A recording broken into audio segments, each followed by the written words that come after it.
4 ayning 22 kuni dushanba Davlat ishlar kotibatligi 2023 yillik kishilik huquq masalalari haqidagi dokladini e'lon qildi. Mazkur dokladda 200 ga yaqin davlat va rayonda o'tgan 1 yil ichida yuz bergan kishilik huquq dafsandichiliklari xotirlangan bo'lib, shu qatorda Uyg'ur rayonidagi Uyg'ur va boshqa musulmonlarga qilingan zulmlar qayta tilga olingan. Amerika Davlat ishlar kotibi Antony Blinken mazkur dokladning kirish so'zida Xitoy Xalq Jumhuriyatida davomlashayotgan ig'ir kishilik huquq dafsandichiligi hujjatlarini o'ttirg'i qo'yib mundaq degan.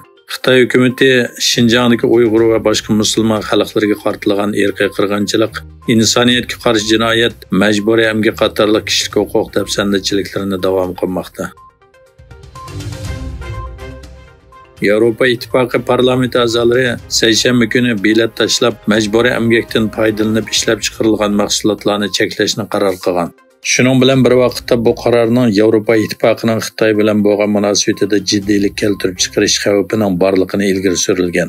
Gerçi bu qaror Xitoyni bevosita tilga olmasa-mu, ammo nurg'un parlament a'zolari buning Uyg'ur majburiy emgakiga chetishlik mahsulotlarni Xitoydan import qilishni cheklashda muhim roli bo'ladiganligini tilga olgan.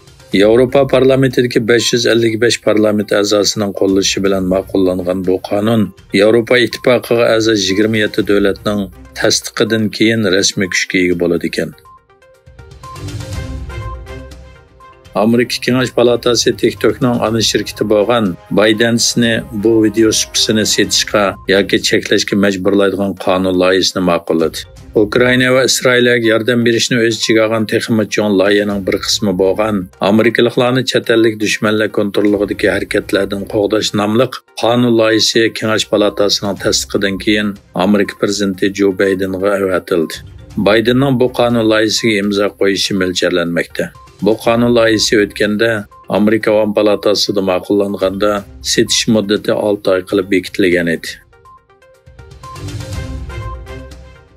2019 yildan boshlab 6 yil vazifa o'tagan Xitoyning Ottavada turishliq bosh elchisi Song Pivo tuyuqsiz vazifasidan ayrilib Xitoyga qaytgan. Kanada Tashqi ishlar ministrligining 21-aprildagi bu vaqtdagi bayonotida bosh elchi Pivoning tuyuqsiz davlatdan ayrilishiga munosabatlik texnik ko'p tafsilotlarning Xitoy tarafidan texnicha e'lon qilinmaganligi o'tirg'i qo'yilgan. Yana bir tarafdan Kanadaning Ottavadagi bosh elchixonasining bu masalaga baho berish talabiga javob qaytarmaganligini ko'rsatdi.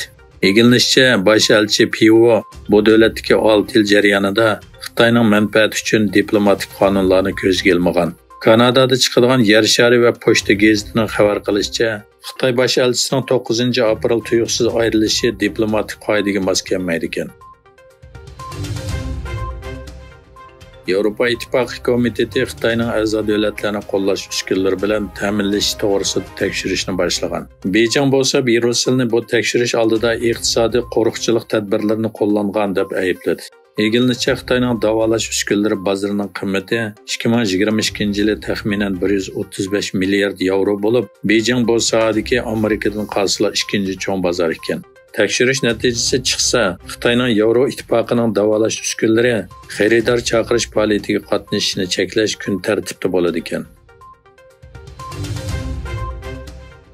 Turkiya prezidenti Recep Tayyip Erdo'g'an bilan Iroq bosh ministri Muhammad Shia al-Sudani Bag'doddagi hukumat saroyida ko'rishgandan keyin ikki davlat o'rtasida 26 hamkorlik kelishimi imzolandi.